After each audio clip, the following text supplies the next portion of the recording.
अस्सलाम वालेकुम नाज़रीन, जनरल फैज हमीद की कोर्ट मार्शल की खबरें सामने आई और इसके साथ साथ ये भी इंकशाफात सामने आ रहे हैं कि जनरल फैज हमीद को इमरान खान के खिलाफ वादा माफ गवाह बनाकर इमरान खान को नाजायज तौर पर सजा देने की कोशिश की जा रही है। इस बारे में राना सनाउल्लाह काफी मायूस नजर आए। नदीम मलिक ने शो के दौरान राना सनाउल्लाह की खूब क्लास लगा दी। आइए पहले उनकी गुफ्तगू सुनते हैं, फिर इस पर बात करते हैं। जनरल फैज का कितना रोल था 9 मई के वाकयात में? देखिए, इस बारे में कोई इन्वेस्टिगेशन या इंक्वायरी तो नहीं हुई।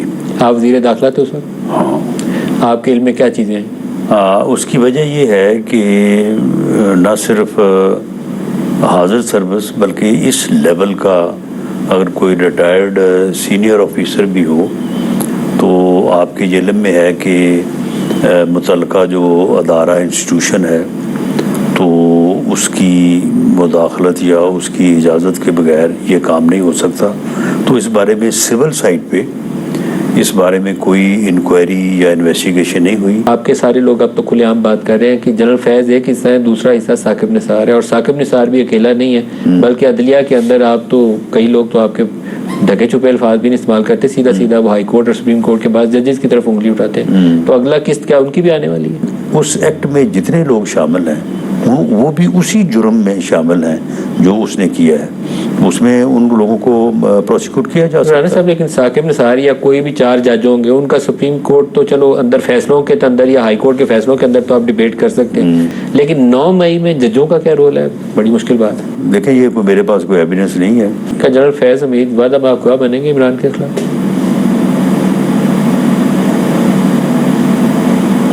मेरा ख्याल है कि उनके वादा माफ गवाह बनने के लिए जो पार्डन है वो उनको नहीं दिया जाएगा। इमरान खान का क्या मुस्तकबिल है?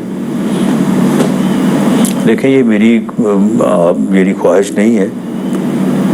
मैं तो पिछले यानी 3-4 माह में इस बात का बहुत ज़्यादा जो है वो दाई रहा हूँ कि पॉलिटिकल लीडरशिप को और पॉलिटिकल पार्टीज़ को आपस में बैठ के मामलात को रिजॉल्व करना चाहिए, क्योंकि सियासी मामलात और ख़ास तौर पे जमहूरियत में जब तक लीडरशिप आपस में बैठे ना तो मामलात आगे नहीं चलते। और मैं ये कहता रहा हूँ कि मियां नवाज शरीफ ने जो 21 अक्टूबर को जो यहाँ पे आके बात की थी कि जी मुल्क जिस बहरान में है सब सर जोड़ के नहीं बैठेंगे तो ये हल नहीं होगा। इमरान का क्या मुस्तकबिल? तो मैंने तो ये बात कही कि ये होना चाहिए, दूसरी तरफ से जो जवाब है वो आपके इल्म में है। क्या कमांड को उभारने की जनरल फैज ने कोशिश की?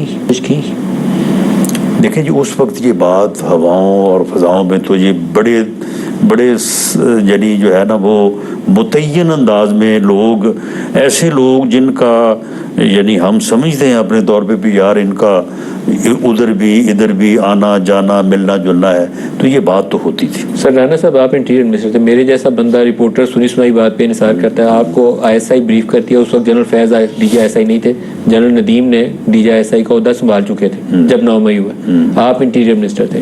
IB आपको रिपोर्ट करती है, पंजाब की स्पेशल ब्रांच आपको रिपोर्ट कर, DGI आपको रिपोर्ट करते हैं। शवाहिद क्या थे उस वक्त आपके पास? इंटीरियर मिनिस्टर के तौर पर आपको क्या बताया गया? देखें, वो रिपोर्ट्स जो हैं वो तो मैं अंडर ओथ हूँ, उनके मतलब पूरी कंटेंट्स ना बताएं, लेकिन क्या उन रिपोर्ट्स के अंदर ये बात बताई गई थी कि इनका क्या? मैं जो बात ये कर रहा हूँ ना तो मैं इस बात पे यकीन करते हुए ही कर रहा हूँ, उन्हीं रिपोर्ट्स की रोशनी में बात मैं इसीलिए कर रहा हूँ कि ये चीजें जो हैं ये फिर सारे सामने थी, उन्हीं रिपोर्ट्स की रोशनी में आपकी बात। इसमें मुझे जाती तौर पे मैं बिलीव करता हूँ कि ये जो चीज़ मौजूद थी लोगों में कहा जा रहा था तो इसके पीछे सच्चाई थी।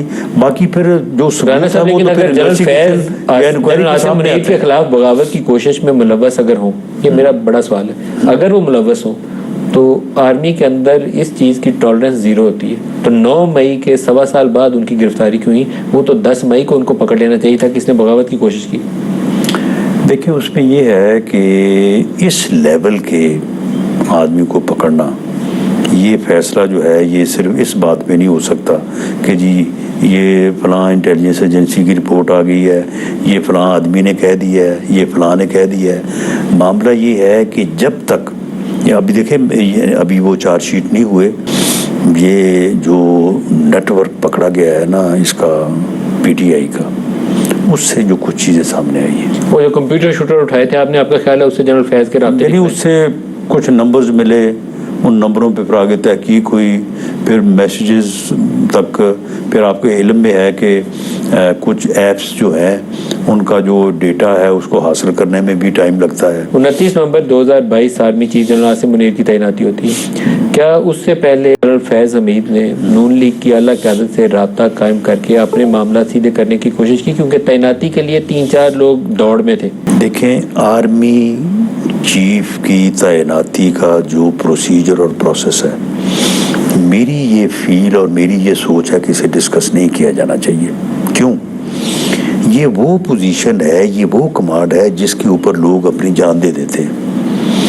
اگر ان کے سامنے یہ چیزیں ہم ڈسکس کریں کہ جی فلاں نے فلاں کو کہا، پھر فلاں نے فلاں کو ملا، پھر فلاں کا سسر تھا، فلاں کا بھانجا تھا، فلاں کا بھتیجا تھا، فلاں میں کا، سسر بھانجے والے سوال نہیں پوچھوں گا، نہیں، معاملہ یہ ہے، لیکن یہ مجھے بتائیں جنرل فیض نے کیا رابطہ کرنے کی کوشش کی؟ ہے کہ یہ میں سمجھتا ہوں کہ یہ جو پروسیجر ہے بڑا کانسٹیٹیوشن ہونا چاہیے، بڑا لیگل ہونا چاہیے، اور اس میں اور بڑا فیئر ہونا چاہیے، اور اس میں اگر کوئی ایسی بات ہے بھی تو اسے ڈسکس نہیں ہونا۔ میں باقی نہیں پوچھوں گا، لیکن جنرل فیض کیونکہ اس وقت ان دی ڈاک، وہ ان کے اوپر الزام یہ ہے اگر 9 مئی والا تو وہ آرمی چیف کے خلاف بغاوت ہے۔ میرا سوال یہ ہے کہ کیا انہوں نے 29 نومبر 2022 آرمی چیف کی تعیناتی سے پہلے خود رابطہ قائم کیا نون لیگ کی اعلیٰ قیادت سے، ٹاپ ٹیئر سے؟